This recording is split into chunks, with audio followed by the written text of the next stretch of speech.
కొన్ని నిమిషాలు డివోషన్. వందనాలు, అందరికి నమస్కారం, దేవునికి స్తోత్రం. షాలోమ్.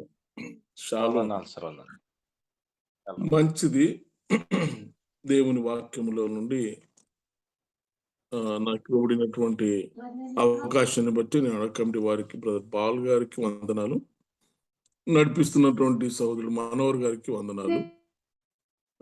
వాక్యము 1 తిమోతికి రాసినటువంటి పత్రిక, అపోస్తలుడైన పౌలు గారు 1 తిమోతికి రాసినటువంటి పత్రికలో నుంచి కొన్ని మాటలు మనం చూద్దాం. 1 నుండి 5 వచనాలు చదువుకుందాం. చదివిన తర్వాత ధ్యానం చేసుకుందాం. అయితే కడవరి దినములలో కొందరు అబద్ధికుల వేషధారణ వలన మోసపరుచు ఆత్మల యందును దయ్యముల బోధ యందును లక్ష్యముంచి విశ్వాస భ్రష్టులగుదురని ఆత్మ తేటగా చెప్పుచున్నాడు. ఆ అబద్ధికులు వాతవేయబడిన మనసాక్షి గల వారై వివాహము నిషేధించుచు సత్య విషయమై అనుభవ జ్ఞానము గల విశ్వాసులు కృతజ్ఞతాస్తుతులు చెల్లించి పుచ్చుకొని నిమిత్తము దేవుడు సృజించిన ఆహార వస్తువులను కొన్నిటిని తినుట మానవలనని చెప్పుచుందురు. దేవుడు సృజించిన ప్రతి వస్తువును మంచిది. కృతజ్ఞతాస్తుతులు చెల్లించి పుచ్చుకొని ఎడల ఏదీ నిషేధింపదగినది కాదు. ఎలా అనగా అది దేవుని వాక్యము వలనను ప్రార్థన వలనను పవిత్రపరచబడుచున్నది. దేవుడు తన వాక్యమును మన వెనుకడిలో ఆశీర్వదించి దీవించునుగాక. స్వరం బాగా వస్తుందా బ్రదర్? నాది voice okay. Thank you brother, thank you. ఇది వీడియో పోయింది, ఏమైంది? వీడియో పోయింది, ఆన్ చేసుకున్నా నేను. వీడియో ఆన్ చేసుకున్నా. అదే అదే అది పోయింది, మధ్యలో పోయింది. సరే, మంచిది. చిన్న ప్రార్థన చేసుకుందాం. కృపగలిగిన మా తండ్రి, మీకు వందనాలు. గత రాత్రంతా కూడా మీరు ఇచ్చిన క్షేమమును బట్టి స్తోత్రములు నాయన. మీ కాపుదలను బట్టి వందనాలు. మరి యొక్క దినాన్ని మాకు మా ఆయుష్ను పొడిగించి నూతనంగా బహుకరించినారు, మీకు స్తోత్రాలు. ఈ దినాన్ని మా కొరకు ఆశీర్వదించబోతున్నారు, మీకు వందనాలు, స్తోత్రాలు తండ్రి. మీ వాక్యాన్ని ధ్యానిస్తూ ఉండగా సరైనటువంటి విధానంలో ఉన్నది ఉన్నట్టుగా ధ్యానించగలుగుటకు సహాయం దయచేయమని కృతజ్ఞతాస్తుతులు చెల్లిస్తూ నన్ను మీ చేతులకు సమర్పించుకుంటూ యేసుక్రీస్తు ప్రశస్తమైన నామమున స్తుతించి ప్రార్థిస్తున్నాను తండ్రి, ఆమెన్. మంచిది. అంత్య దినములలో జరగబోయేటటువంటి విషయాల గురించి కొన్ని సూచనలు మనం ధ్యానిద్దాం. అంత్య దినములో పేతురు పత్రికలు రాస్తూ మనం చూస్తాం కదా, అంత్య దినములలో అపాయకరమైన కాలములు వచ్చునని జాగ్రత్త పడదా. ఆ విషయం కూడా మనకు ఐడియా ఉంది, మనకు తెలుసు కాబట్టి దాన్ని ఎక్కువ నేను చెప్పను. కాబట్టి అపాయకరమైన కాలములు ఏంటివి, అంత్య దినములో అపాయకరమైన కాలములు ఏంటివి అనేది చూసుకుంటే వాటిలో ఇది ఒకటి అనమాట. ఇది ఏంటిదంటే అబద్ధ బోధకుల యొక్క అపాయం కూడా ఉంది ఒకటి. అబద్ధ బోధకుల యొక్క అపాయం మన అంశం. అబద్ధ బోధలకు వచ్చినటువంటి జాగ్రత్తలు, లేక అబద్ధ బోధకుల గురించి అపాయం, ఏం అపాయం వస్తున్నది అనే విషయాన్ని ధ్యానం చేసుకుందాము.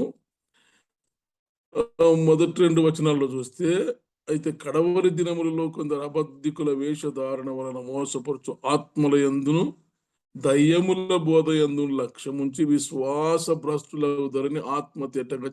ఒక పక్క ఎక్స్టర్నల్ గా సంఘము లేక విశ్వాసులు ఎక్స్టర్నల్ గా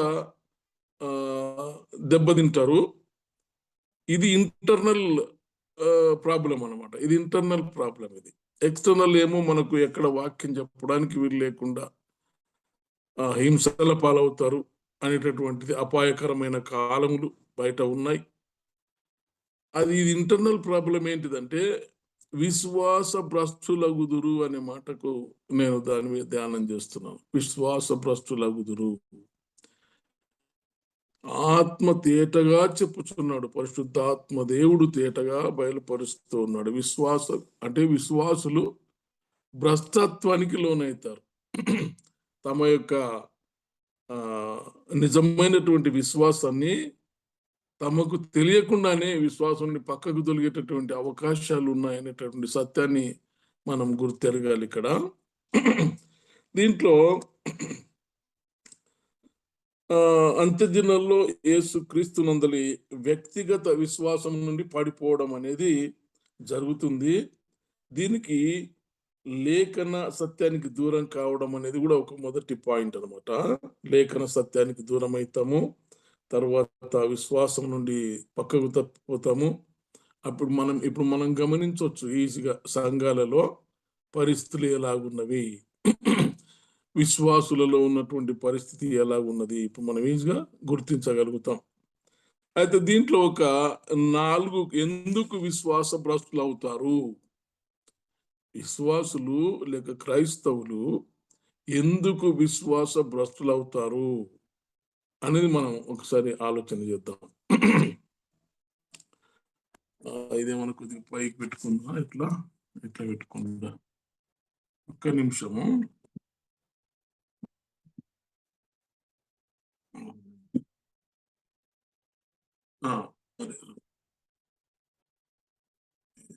ఎట్లయితుంది, సరే మంచిది.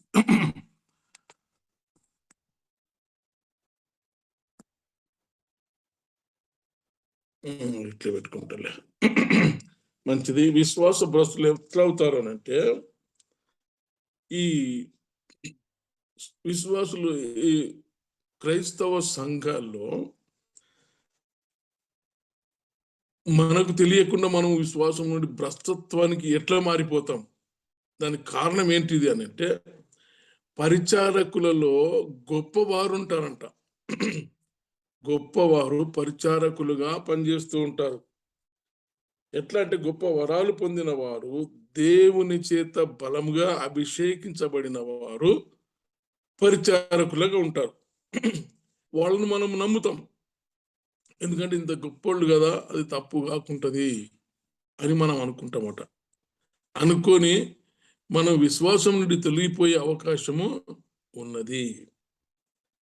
తరువాత ఇంకా ఏమవుతుందంటే, ఒకటి నంబర్ 1 ఏంటంటే, గొప్పవారు లేకుంటే అభిషేకించబడిన వారు లేక గొప్ప వరాలు కలిగినటువంటి వారు పరిచర్యలో పరిచారకులుగా పనిచేస్తారు. వాళ్ళు నడిపించేటటువంటి ఆ బోధనలను మనం ఆ బోధన వలన, ఎందుకంటే వాళ్ళని నమ్ముతాం, ఎందుకంటే ఇంత పెద్దోళ్ళు కదని పక్కదారి పట్టే అవకాశము ఉన్నది. రెండవ కారణం ఏంటంటే, ఈ చాలా మంది విశ్వాసంలోని భ్రష్టత్వానికి పోవడానికి రెండవ కారణం ఏంటంటే, సత్యాన్ని ప్రేమించలేకపోవడం. మనుషులు సత్యాన్ని ప్రేమించే వాళ్ళు ఇప్పుడు లేరు. ఏదైతే సత్యం రా బాబు, అది కరెక్ట్ కాదు మీరు చేస్తున్నది అని మనం చెప్పినామనుకోండి, అది ఒప్పుకోరు. ఎందుకు అనంటే, దిగజారినటువంటి స్థితికి వెళ్ళిపోయినారు జనాలు. దేవుని సహవాసము నుండి దూరమైనటువంటి జనం. అందుకని సత్యానికి దూరంగా బ్రతుకుతున్నారు సంఘము లేక విశ్వాసులు. కారణం ఏమిటి అంటే, అభిషక్తులైనటువంటి వారే వాళ్ళను అక్కడ లీడింగ్ చేస్తున్నారు కాబట్టి మనం అంత వేరే ఆధారం లేదు మనకు, వాళ్ళని నమ్ముతాం మనం. కాబట్టి మనం భ్రష్టత్వం నుండి అంటే విశ్వాసం నుండి భ్రష్టులు అవ్వడానికి రెండవ కారణం ఇది. ఈ రెండవ కారణంలో ప్రభు యొక్క రాకడలో సైతాను శక్తుల ప్రభావం కూడా ఉంటది. ఇది ఈ మత్తయి సువార్త 24:5లో ఉన్నది, 10:12లో ఉంటది. 2వ తిమోతి 3:2-3 వరకు చూస్తే ఇవి ఉన్నాయి. ఎందుకంటే అంత్య దినాల్లో పాపపు పోకడల్ని ఎదిరించలేకపోవడం, సత్యానికి దూరంగా బతుకుతూ ఉన్నామంటే మనం అసత్యాన్ని పాటించడం కాదు కానీ ఎదిరించలేకపోవడం. తప్పుడు బోధలు చేస్తున్నప్పటికీ, తప్పుడు విధానాలను అమలు పరుస్తున్నప్పటికీ మనం ఎదిరించలేదు ఇప్పటిదాకా. ఎదిరించనందుకే మన పరిస్థితి ఏ రీతిగా ఉంది. ఎందుకంటే తప్పదు. అరే కానిపో మరేం చేస్తాం, మనం ఏం చేయలేం, ప్రార్థన చేద్దాం, అయిపోయింది. అంటే సత్యాన్ని మీరు రాంగ్ చేస్తున్నారు. మీరు సత్యం అట్లా చెప్పడం లేదు, వాక్యం అట్లా చెప్పడం లేదు, మీరు చేస్తున్నది తప్పు అని చెప్పి ఖండించలేకపోవడమే దీనికి ముఖ్య కారణం. రెండవ కారణం ఖండించలేదన్నమాట. ఎందుకంటే మనం ఒక స్థానంలో ఉన్నప్పుడు మంచి ఒక దైవ అభిషేకము కలిగినటువంటి ఆ అభిషేకం పొందినటువంటి స్థానంలో మనం ఉండి కూడా మనము తప్పుదారి పట్టిస్తున్నప్పుడు, వాళ్ళు తప్పుదారి పట్టిస్తున్నప్పుడు ఎదిరించలేం మనం. మనం అది తప్పు, మీరు చేస్తున్నది పొరపాటు, వాక్యం అలా చెప్పడం లేదు, అది కరెక్ట్ కాదు అని అనలేము. ఇంకా అనకపోవడం చేత సత్యానికి దూరంగా బ్రతుకుతున్నట్టు లెక్క. సత్యానికి దూరంగా, సత్యాన్ని ప్రేమించలేకపోవడం, సత్యం కోసం మనం ధైర్యంగా మాట్లాడలేకపోవడం, ఇది ఇప్పుడు జరుగుతున్నట్టు. అంటే విశ్వాస ప్రస్తత్వం ఎట్లా వస్తుంది మనకు అనేది నేను ధ్యానం చేసినప్పుడు, ఈ విశ్వాస ప్రస్తత్వం అంటే ఏంటిది, ఎట్లా వస్తుంది అంటే విశ్వాసం నుండి తొలగిపోవడం. కాబట్టి రెండవ కారణం ఎదిరించలేకపోవడం. ఆ మూడవ కారణం ఏంటంటే దేవుని పనికి తీవ్ర వ్యతిరేకత. సాతాను లేక దయ్యాల గుంపుని సాతాను గడుతున్న సైన్యాన్ని పంపించడం ద్వారా భిన్నమైన బోధలు వ్యాప్తి చెందుతాయంట. సంఘంలో భిన్నమైన బోధలు వ్యాప్తి చెందుతాయి. ఎందుకు? సాతానుగాడు కూడా, వానికి అవకాశం ఇచ్చినాం కాబట్టి సాతానుగాడు కూడా తన సైన్యాన్ని పంపి రకరకాల స్పిరిట్స్ అంటాం కదా, ఈ ఈ స్పిరిట్స్ అన్నిటిని కూడా వాళ్ళని పంపించి విశ్వాసులను భ్రష్టత్వానికి అప్పగించడానికి ప్రయత్నం చేస్తూ ఉంటాడంట ఈ సాతానుగాడు. మనం ఎఫెసీయులకు రాసిన పత్రిక 6:11-12 వరకు చదివితే అది మనకు అర్థమవుతుంది. అంటే సాతాను మీద, దురాత్మల మీద అధికారాన్ని మనము పొందలేకపోతున్నాం. అధికారాన్ని మనం పొందలే. కారణం ఏంటంటే వాక్యములో మనం జీవించడం లేదు అని అర్థమైంది. వాక్యములో మనం జీవించడం లేదు. తప్పుదారి పట్టి మనకున్నటువంటి బేసులన్నింటినీ కూడా మనం పక్కకు దారి తప్పించి మన విశ్వాసములో నుండి మనం భ్రష్టులు అవుతాం అనేటటువంటి సత్యాన్ని గ్రహించాం. నాలుగవది మూడు అయిపోయినాయి. నాలుగవది,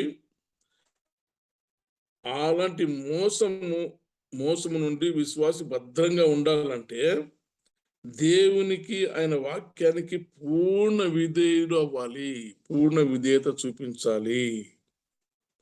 ఇవన్నీ మనం ఉండకూడదు అనుకున్నప్పుడటంట దేవుని వాక్యానికి విధేయత చూపించి నమ్మి విధేయత చూపించాలి. ఉన్నవి లేనివి కలిపి చెప్పే నిపుణులైన అభిషక్తుల జ్ఞానం వారిని మోసగిస్తుందంట. ఉన్నవి లేనివన్నీ కలిపి చెప్పే అభిషక్తులే ఇంత పెద్దవారే గొప్పవారు అనుకుంటాం కదా, గొప్పవారు మనం, వాళ్ళ అభిషేకించబడినటువంటి దైవజనులు. అవి ఉన్నవి లేనివన్నీ కలిపి వాక్యములో మిక్స్ చేసి మనకు బోధిస్తారంట. అలాంటి వాటికి దూరంగా ఉండాలి మనము. తర్వాత ఈ మెలకువలతో దేవుని చిత్తాన్ని జరిగించడానికి నీతిలోను దైవ భయంలోను మనం నడుచుకోవాలి. నీతితో దైవ భయం కలిగి మనము నడుచుకోవాలంట. వాక్యానికి విధేయులైపోయి వాక్యాన్ని మనం ఆకళింపు చేసుకొని వాక్యాన్ని జీవింపజేసుకుంటే తప్ప ఇవన్నీ మనము జయించగలము, లేకపోతే మనము జయించలేము. మనకు తెలియకుండానే మనం భ్రష్టత్వానికి అప్పజెప్పబడుతున్నాము. అది ఐదవ కారణం చెప్తాను. ఐదవ కారణం, ఇవన్నీ కూడా మనం గమనంలోనికి తెచ్చుకొని ఎట్లా మేము విశ్వాస భ్రష్టత్వంలో ఉన్నామా, లేకపోతే దేవుని వాక్యానికి అనుకూలమైనటువంటి విధానంలో మా విశ్వాసం కొనసాగుతుందా, దేవుని మీద విశ్వాసాన్ని మేము కోల్పోతున్నామా అనేటటువంటిది ఒక జ్ఞాపకం చేసుకోవాలి. ఈ కడవరి దినాల్లో ఏం జరుగుతుందంటే క్రైస్తవ్యంలో విశ్వాస భ్రష్టత్వం దాపరించినప్పుడు సరి అయిన ఉజ్జీవము రాదు అని మనం అనుకుంటామంట. అనుకొని వెనక్కి వెళ్ళిపోతాం. ఇట్లా పరిస్థితులు ఉన్నప్పుడు ఈ సరైనటువంటి ఉద్యమం రాదు, మన సంఘంలో రాదు. ఇంకా మన జీవితాలలో విశ్వాసము నుండి కోల్పోతాము, విశ్వాసం అనే ఉద్యమం మనకు రాదు అని మనము దూరం అవుతున్నటువంటి క్రమంలో దేవుడు చూస్తూ ఊరుకుంటాడా? ఊరుకోడు. దేవుడు ఏం చేస్తాడంటే మనము విధేయత చూపిస్తే, మనము దేవుని ఎదుట లేక వాక్యాన్ని మనం హృదయాలలో ఉంచుకొని వాక్యంతో సహవాసం చేస్తూ ఉంటే దేవుడు మనల్ని ఆ విశ్వాస భ్రష్టత్వం నుండి రక్షిస్తాడంట. ఆయన రక్షిస్తాడు, విశ్వాస భ్రష్టత్వం నుండి రక్షిస్తాడు. కాబట్టి ఈ తిండి విషయంలో కానీ, తర్వాత బోధల విషయంలో కానీ, అబద్ధాలు చెప్పేటటువంటి బోధలు అవన్నీ కూడా మనల్ని ఏం చేస్తాయంటే విశ్వాసపు భ్రష్టత్వంలోనికి నెడతాయి. అందుకని మనం ఏం చేయాలంటే వాక్యాన్ని శ్రద్ధగా చదువుతూ ఉండాలి, వాక్యాన్ని శ్రద్ధగా ధ్యానిస్తూ ఉండాలి, పఠిస్తూ ఉండాలి. వాక్యము, ప్రార్థన, బలమైనటువంటి వాక్యము మన హృదయాలలో మిగిలిపోతే ఉంటే ఏం జరుగుతుందంటే ఆత్మ దేవుడు మనలో ఉండి ఏది తప్పు ఏది రైట్ అనేది మనకు చూపిస్తూ ఉంటాడు. వీళ్ళు చేస్తున్నది తప్ప రైటా అన్నప్పుడు మనకు తెలిసిపోతుంటుంది అనమాట. అంత పవర్ఫుల్గా మనం నింపబడితే ఈ విశ్వాస భ్రష్టత్వంలో నుండి మనం బయటికి రానికి అవకాశం ఉంది. లేకపోతే చివరి దినాల్లో విశ్వాసాన్ని కోల్పోయి, ఎందుకంటే ఎవరు కూడా వాక్యాన్ని ప్రేమించే వాళ్ళు చాలా తక్కువ. ఇప్పుడు సంఘాల్లో వాక్యాన్ని ప్రేమించరు. చూడండి, ఒక ఎగ్జాంపుల్ మనం ధ్యానం చేసుకుందాము. ఒక సంఘం ఏం లేదు, మా సంఘమే, మా నారాయణపేట సంఘంలోనే నేను తాము ఆ సంఘ నాయకత్వములో ఉన్నటువంటి నాయకుడు ఏం చేస్తాడంటే నేను చెప్పిందే వేదము అంటుంటాడు. నేను చెప్పిందే వేదం అంటే వాక్యం అట్లా చెప్పడం లేదు కదా, ఇట్లా ఉంది కదా వాక్యం అంటే అది ఒప్పుకోడు మనుషులు. అది నేను అనుభవించాను కాబట్టి ఈ తలంపు నాకు వచ్చింది. సేవకుల విషయంలో కూడా మెనోనైట్ బ్రదర్ అండ్ చర్చెస్ లో సేవకుల విషయంలో కూడా నిర్లక్ష్య ధోరణి, మేమేం చేస్తున్నాము అని ధ్యాస లేకుండా, ఒక ఇన్స్టిట్యూషన్, ఒక సంఘం అనేది ఒక ఇన్స్టిట్యూషన్, ఒక ఆఫీస్, ఒక కార్యాలయం. అది దేవుని కార్యములను, సేవా కార్యకలాపాలను నిర్వహించే ఒక సంస్థ. అది లీడింగ్ చేసే వాళ్ళే ముఖ్యులై ఉండాలి, ఆత్మీయులై ఉంటే, వాక్యముతో సహవాసం చేసే వాళ్ళై ఉంటే కరెక్ట్ డిసిషన్స్ వస్తాయి. ఈ రాంగ్ డిసిషన్స్ ఎందుకు వస్తున్నాయంటే వాక్యము తెలియదు, సిద్ధాంతాలు తెలియవు, మెనోనైట్ డిస్టింక్టివ్స్, ప్రత్యేకతలు అవి తెలియనప్పుడు అడ్డగోలుగా మాట్లాడడం, అడ్డగోలుగా ప్రయత్నించడం, అడ్డగోలుగా తీర్మానాలు చేయడం, ఇటువంటి పరిస్థితులు మనం గమనిస్తూ ఉంటాం మన సంఘాల్లో. కాబట్టి ప్రేమన్న దేవుని బిడ్డలారా, విశ్వాస భ్రష్టత్వానికి వెళ్లకుండా జాగ్రత్తలు తీసుకోవడానికి ఏంటిదంటే దేవుని వాక్యానికి విధేయత చూపాలి. దేవుని వాక్యాన్ని నంబర్ 1 నమ్మాలి, రెండవది విధేయత చూపాలి, మూడవది ప్రార్థనా జీవితము కలిగి ఉండాలి. వ్యక్తిగతంగా దేవుని వాక్యముతో గడపాలి, తర్వాత వ్యక్తిగతంగా దేవునితో సహవాసం, ప్రార్థన జీవితం కలిగి ఉండాలి. అది ఉంటేనే తప్ప ఈ కడవరి దినాల్లో, ఈ అంత్య దినాల్లో విశ్వాస భ్రష్టత్వంలో ఉండి బయటపడే అవకాశము లేదు. ఎందుకు అనంటే సాతానుడు బహుబలంగా పనిచేస్తున్నాడంట. దేవుని కంటే ఎక్కువ వర్క్ సాతానుడు. ఎందుకు? టైం లేదు, అతి త్వరలో ఆయన రాబోతున్నాడు, ప్రభు రాబోతున్నాడు, కాబట్టి నాకు టైం సరిపోతలేదు ఇంకా అని 25 అవర్స్ అనుకో, రోజుకి 24 గంటలే మనకు అనుగ్రహించిన దేవుడు సాతాను గాడికి 25 గంటలు, వాడు ఇంకో గంట ఎక్కువ ఇంకా అడ్వాన్స్ ఉంటాడంట.